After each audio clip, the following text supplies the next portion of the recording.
Logos Bible software has some great features, but by far the feature that I use most often is its ability to create custom layouts. If you're a pastor who's preaching through a book of the Bible, I've been working through the Gospel of Luke in our congregation, as well as putting together YouTube videos around Luke, then I often find myself returning to the same passages, picking up where I left off the week before in my sermon preparation in that book of the Bible. And for people first time coming to Logos, it can feel a little overwhelming or perhaps hard to figure out where all your resources are. I used to struggle with every time trying to open all the right things or forgetting things. And that's where custom layouts come in. Now, Logos has some pretty amazing features that are fun to show off. Custom layouts might not be one of the most exciting, but if you take a little bit to learn and set up these custom layouts, it's amazing how quickly you can jump right back into the studies you were doing before and really set yourself up to be able to access the information you want as quickly as possible. So what I'm going to do is I'm going to show you my custom layout for Luke. One of the things that's great about custom layouts is these can be completely customized to the way you want to use them, but I'll show you the way that I'm doing it, and then we might build out one really quick for when I finish up the Gospel of Luke next year. I'll probably be preaching on into the book of Acts, so we might take a moment to set up a custom layout or the beginning point for Acts. And these custom layouts for me are evolving. As I'm preaching and adding books, I'm often making changes to them, but it's a great way to customize your experience and really get yourself focused on what it is you want to learn. So let's jump into Logos. And I'm here on the home screen. One of the things you'll notice is I actually have saved on the home screen a shortcut to that layout, because again, what am I often coming to when I open? I'm coming to where I left off last week. And so it's pretty easy to do that. You can, whenever you're on the dashboard, click the plus sign next to getting started, and you can just choose from one of the layouts that you have. So it'll open. You can see here I've got layouts for some that are automatically created for you, so some examples that they set up, but then all the saved layouts I have, you can see they're mostly for book studies that I've been doing. And so you see the one for Luke's already been added, but you can see all of the other ones, so you could simply add another one.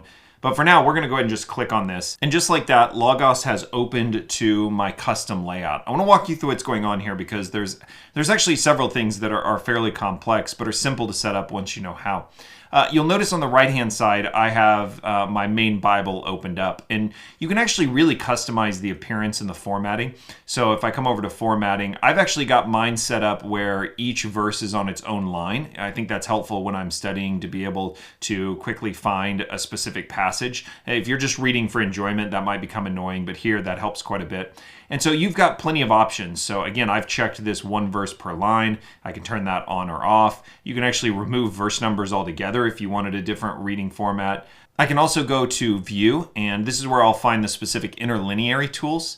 So you'll notice I have the interlineary tool, so I'm able to see some of the Greek down in the bottom hand of the page. So if I were to click on something, if I clicked on the word nobleman, it will adjust and show me that word down below. So I get it how it appears in the manuscript. I get the lemma, the kind of basic form, dictionary form of the word. It'll actually break down, parse the word for me, so I can hover over and see that in this case, it's a nominative noun in the singular masculine. And then fairly easily, I can look at the language behind that. We can dig into more language tools upcoming, but there are other ways of choosing to see the original languages in this passage. So you could come in and do it as a more traditional interlineary. So here you're looking at the English with the Greek directly beneath it. There's a time and a place for this, but for me, I find that to be a little bit cumbersome when I'm trying to read the passage. So I just keep it at the bottom and do one verse per line.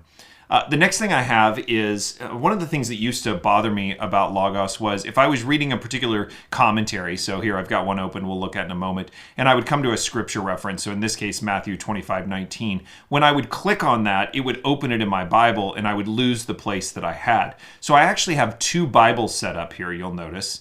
And when I click on this one, it's actually, you'll see it switch to my second Bible. And you'll notice there's this little red target sign on there. What I've done is I've actually set this Bible up as my hyperlink Bible. So anytime I click a link to go to a passage, I'm still in my exact same place in Luke in this first tab, but in this second Bible, all of those references are going to open there. So if I continue to click around on other references, you'll see it's opening, but it's only opening in this second one.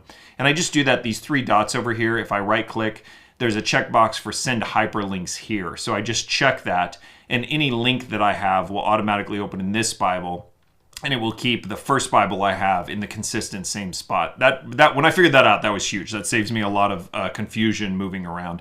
The next thing I have open is I just have open a Greek Bible. So if I want to be able to jump over and look at the Greek, the way it shows up in the manuscript, that's set up for me. And then I'm using one of Logos's tools that's specifically called the Exegetical Guide. And you can do a lot of customization here. So you can turn things on and off. You can add things to it. But for me, the way that I have it here is set up pretty consistent with how it comes out of the box. And you can find those just by going to Guides over in the left. And then you can open up an Exegetical Guide. You'll see it opened up another one. And if I just put in this passage there, I'm looking at basically the same thing I was before. So it's pretty easy to open those up. And the Exegetical Guide is giving you an overview breakdown of the Greek verse by verse. So what I like is this sort of word by word. So it's a quick way to just skim through. I can see here any of the information if I want to hover over it. So it'll show me the English on the right, it'll show me the Greek on the left, and then it just breaks down that same sentence Greek word by Greek word and gives me some really basic definitions. So if you were going to do a serious word study on any of these, you'd need more, but it's a really helpful way to just quickly, between it, the Greek Bible, and then the interlineary at the bottom of the panel. This whole right section for me is really about the text. So everything here is either the Bible, the references to other Bible passages, the original language, or a kind of breakdown of that language. But the other thing I want you to note here is several of these panels have small letters next to them.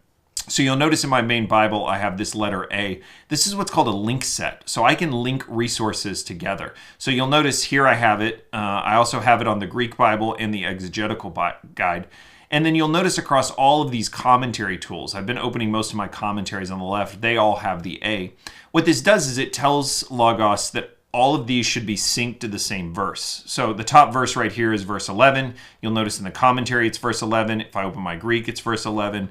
But if I began to scroll down to, say, verse 18, it will or verse 19, it will auto scroll my commentaries to that verse. If I switch over to the Greek, I'm now looking at, you'll see verse 19. So by doing those link sets, I'm able to keep all of those things scrolling and in the same place, and pretty easy to do. So for any of the resources, you come to Home, you'll notice this section called Link Set. You can open it up, and in this case, all of them are a part of link set A. I could actually have more than one link set open if I had maybe two passages from different parts of the Bible and I wanted two sets of commentaries. That's a little more complicated than I do, but you technically can have more than one of those. But creating these link sets is really helpful to keep everything connected.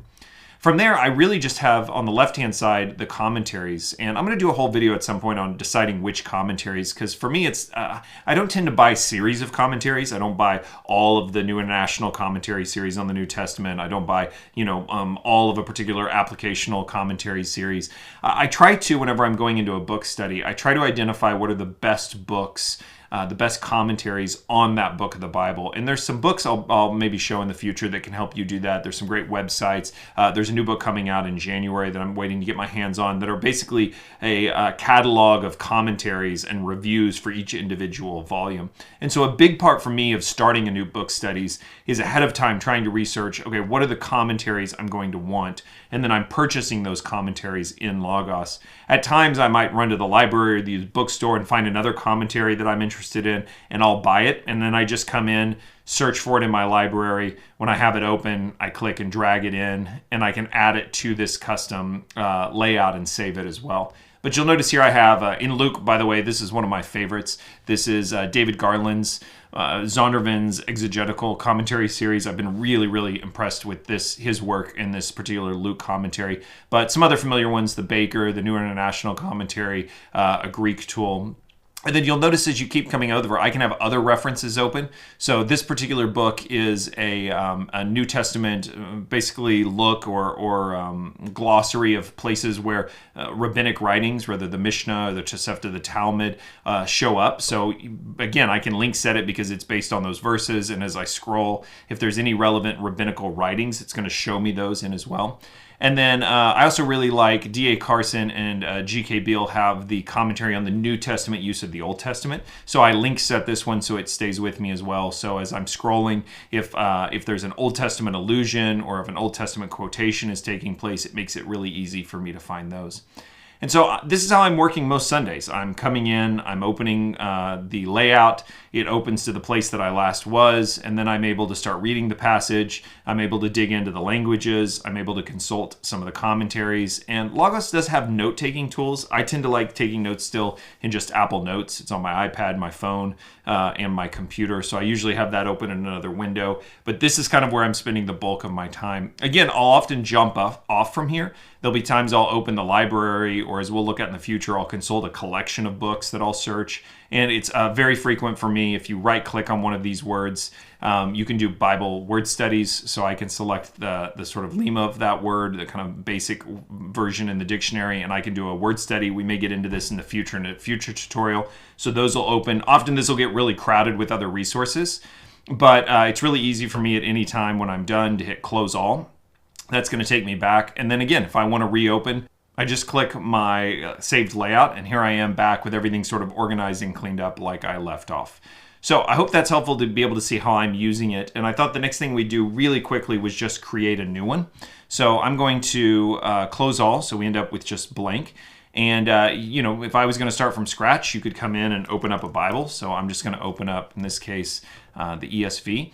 And then let's do just like I was before. You'll notice you can actually have things go full screen, half screen. You can play around with, some people have more complex layouts than I do. So let's go ahead and put it here. And we're going to go ahead and go to the book of Acts, chapter 1. And I'm going to come to link set, and I'm just going to set that link set to A, because we're going to sync everything up after that. And then let's go ahead and search the library next, and let's just get another ESV going. So I'll just, in the library, click on it and drag it. You notice I could actually do, multiple columns. I could do it in halves down here if I wanted. So I could open it and have, one over the top. But I'm going to stick with my normal format. I'm just going to put it in the tab right beside this one. And this time we're going to click on the three dots again, and we're going to click the send hyperlinks here. So now I've got my setup with my main text. And then if we click on any links, it's going to open in this second version. From there, we could do an exegetical guide. So if I click on guides, I'm going to go ahead and click exegetical guide. We'll go ahead and just put in Acts 1. That's the reference. I usually tend to close these down until I get the word by word. That's kind of what I'm looking for. And I'm going to put that here in the end. And then what I want to do with it too is I just want to add it to a link set. So if I click these three buttons, you'll notice link set, I can hit A. And so now if I scroll, let's say to the Ascension passage, verse 6, and I come back, perfect. It's now at Acts 1:6, so it's linked up. And then from there, I can just start looking for books. So I can search specifically Acts and see some of the commentaries I have. So I have Zondervan's exegetical commentary. I really liked the one on Luke, so it'll be interesting to see this one. So I'm going to go ahead and just click on it. Oh, I made a mistake. I don't have this one. You'll notice that I'm on the add to library section. So this is one I'll probably have to be buying, but let's correct that. If I click on library up here, then it'll show me the ones that I have. So the Baker commentary series is a well-known one, certainly a good one. So let's go ahead and open it. And if I click on it, you'll notice it opens right here. Now it's not, if I scroll, it doesn't stay in sync. So I need to come up to home, link set, and set that to A. And now it is going to scroll with mine. So I can basically just work myself through if there are any other Acts commentaries that I like. I really like, it's substantial and a lot to go through, but Craig Keener's 3-volume Acts commentary is just phenomenal. So I'm going to open it for sure. So it's open over here on the right, but I'm just going to drag it over on the left. And then again, I'm going to make sure it's link set. One of the things you'll often find me doing, I wish this wasn't the case, but sometimes that print gets a little small. So on my Mac, just a Command plus will actually increase the size, and that does save. So I often find myself, unfortunately, zooming in, so maybe you do the same. So you can keep searching through here. Again, it doesn't have to be commentaries. It could be any sort of book that you might find helpful. So let's say you do Acts outlines. Sometimes Logos has some great tools, or there was a good example too. So I could pull in one of these outlines of Acts, or I think what I saw come up was one of their courses that I have on Acts. So let's see if I can find that again too. Yeah, so here we go. So I have this Introduction to Acts and the Gospels course by Darrell Block. Interesting, that's one of the commentators that I also have. So if I wanted to, let's say you bought one of the Logos study courses, you could actually open it as well. And, I clicked through. Let me try that one more time. So if I open it, it opens right here in this tab. I'm just going to go ahead and bring it over. So you could have that open on the left-hand side as well too. And I think you can actually link set it, which is great. So if you were working through, and there's different portions to that course. It looks like I opened up the activities section. So you might want to open up the other pieces of it as well. But yeah, all that to say, any of your resources can be open and put into one of these layouts. It doesn't have to be just commentaries. So build out all the tools you want. And then the important part is, at this point, you've just been opening things. So now we want to actually save it. So if you come over here into the bottom left-hand corners to layouts, you'll notice that, and Logos has this in a really helpful way. It actually saves snapshots of what you've been doing. So if I scroll here, you can see snapshots of what I've had open along with the date.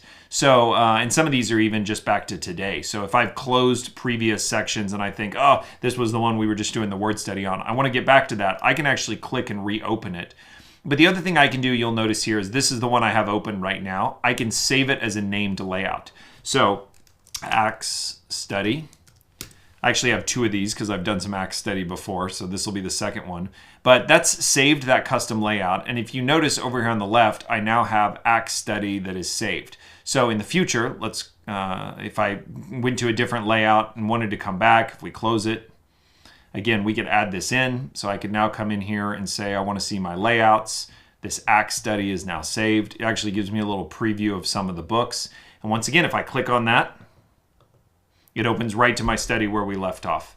So this takes a little bit of time, and again, these will evolve and grow with you. You'll change and add resources as you're continuing to work over a long study, but just figuring out that ability to customize how you study into a custom layout, saving those custom layouts so every week you can open the books, the commentaries, the language tools that you like to work with. It'll make Logos customized for you. It can fit the way that you study, and for me, that's just become the backbone of everything that I do in Logos is one of these saved layouts. So I'd love to see, let me know if you have questions. Let me know if you're setting up some of those. And if you haven't tried Logos, you don't have to have a lot of resources. You might just have one study Bible and a study version. So perhaps you have the ESV Study Bible and the ESV Study Notes, or another study Bible that you like. Even if you're starting off with a really basic plan, you can build a really simple custom layout. So every week you're picking back up and scrolling in the exact same link set way. So it can be as complicated or as simple as you would like. And if you haven't tried Logos, I've got links you can check out. 30 days for free of Logos. And if you're interested in a subscription, I've got a whole article on why now might be the right time to sign up for Logos if you haven't tried it before.